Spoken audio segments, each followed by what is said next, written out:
Hey guys, how's it going? I'm Oober and I'm going to be bringing you another StarCraft 2 coaching session for the player Mikle, and I'm terrible at pronouncing names, and Basti. Yeah. So we've got a Zerg versus Terran, and the Terran buddy redditor Michael says that he is having trouble with Baneling Lings as a Terran.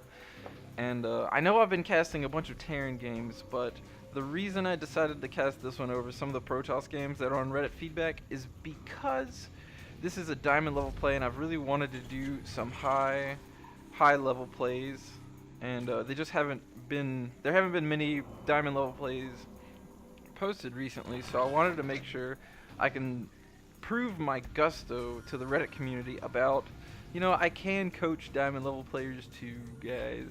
Alright? Alright, I'm not terrible. God. So I'm going to be coaching Mikle on much more higher level things in this game, like positioning, unit compositions, very abstract strategery. And hopefully I can help him improve his game against Baneling Ling, which Terran, I play Terran, and I have tons and tons of trouble with Baneling Lings, especially when they mix the Banelings and the Lings together so that you can't micro against them. Oh my god, it's the worst thing in the world. I really, I QQ a bit about Banelings because I think they should do friendly fire to units that are not Banelings, but that's like all the Zergs are going like, oh my god, no, it should not do that. I really think that. I really think Banelings should do friendly fire against units that are not Banelings because, I mean, if you put a cluster of Banelings in a group of Lings, it's impossible to micro well against them. Because, I mean, they're just so clustered up. And let's say you have 10 Banelings in a group of 20 Lings. Oh my god. It's the worst. And Zerg players don't do that. I hate you guys. I hate you guys. But I've also gotten a couple questions. Will I coach Zerg and Protoss players?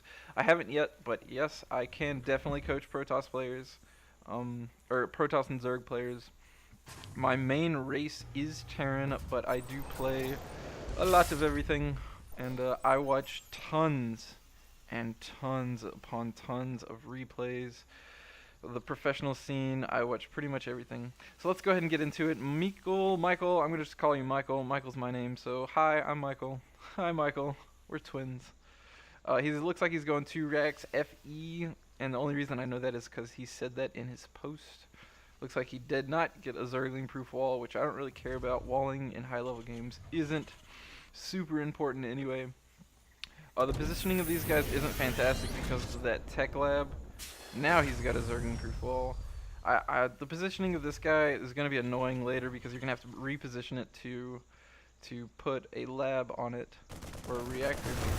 Now early pressure like this is always awesome.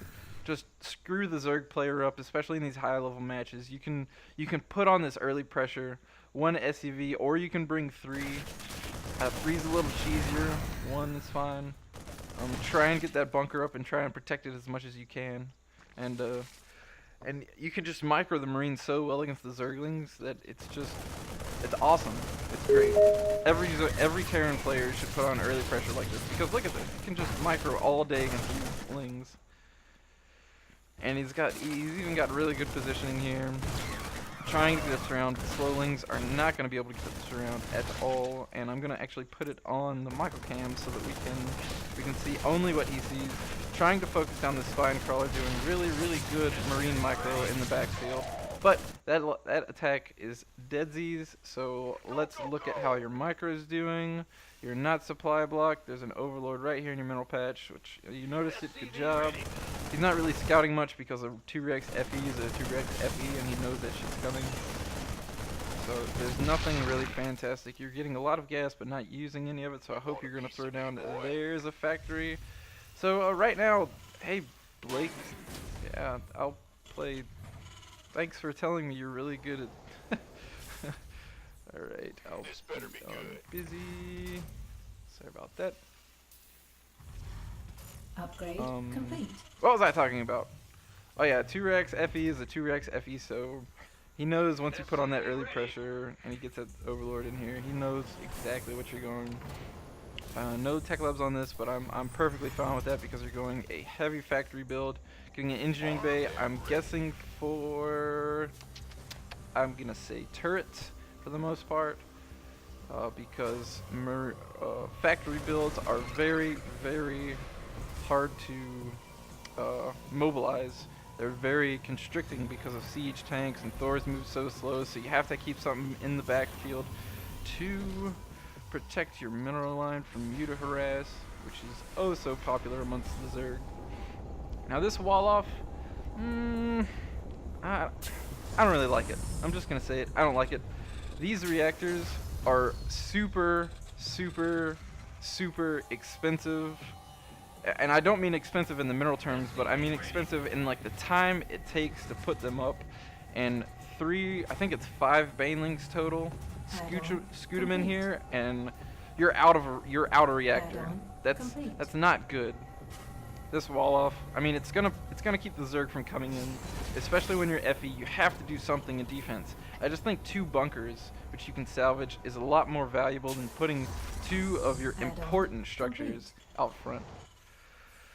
Now it looks like we are going for siege tech early before you're even getting tanks up. So again, just like last game, I'm gonna count when the siege tech comes into play, because right now this is wasted money. This is wasted money right now. It's wasted money. Getting an armory up fairly quick, maybe for siege tank attack, maybe for Thors, and getting a 3rd factory with a reactor. So we're gonna see some Hellions. Have you scouted? Oh man, you need to scout. You have to scout this right now. Float anything over there. Float a barracks. I don't know. Use a scan. You have 2 command centers, so it's okay. Throwing down 2 mules instead of using a scan. You're playing in the blind. Like, you don't even know what he's going. You don't even know if he's going pure Muta play, which, I mean, he won't be going pure Muta play, but you're throwing down nothing but Hellions. I mean, all you've seen so far is Lings. So I really think you need to scout. Put times in your head. Like, I have to scout at the beginning of the match, I have to scout at 5 minutes, and I have to scout at 8 minutes. Those are my timings when I play, and I always have to scout. I feel like if I don't scout at those times, I'm losing the game, period. Seeing this Overseer scouting at 11 minutes, he sees exactly what you're going. In fact, he will see that you are going heavy Thors, so he is not going to be bringing out Mutas. Armory, two factories with tech labs, so you can basically drop Muta play right now. And there, finally, we got a scan going down. We see an in-base hatchery. We see a baneling nest and a spire. I doubt that spire is going to come into play. He probably got that earlier. Research complete. Before he realized you had Thors. So I'd like to see 2 turrets here to help with your not very mobile army. 2 turrets coming up here after you saw the spire.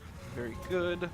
And now, right about now, is when you're super supply blocked. Where are the supply depots? Where are your supply depots? Where are your supply depots? Supply depots. Supply depots. Oh my god. every building is making something, but nothing is making a supply depot. There it is. There's our supply depot. That took a while. Now, alright, everybody gets supply blocked. I understand that, and you did a beautiful thing. If you ever get supply blocked, get upgrades. Upgrades don't cost food, so get upgrades. You have that money, and it's not going to be used because you're getting supply blocked, so just get upgrades. Throw down another building. Buildings don't cost food. Get another armory if you're going heavy mech play. But we also saw a Baneling's Nest, which against a Zerg, mech is great, but you have to have something to fill it with. And I really think that against Zerg play, the best comp is Hellions are great. Hellions, Marauders, and tanks with Thors. It's wonderful. Like, Additional supply depots. probably not even tanks, just Hellion Marauders and Thors are awesome. Because the Marauders just absolutely crush the Banelings. Additional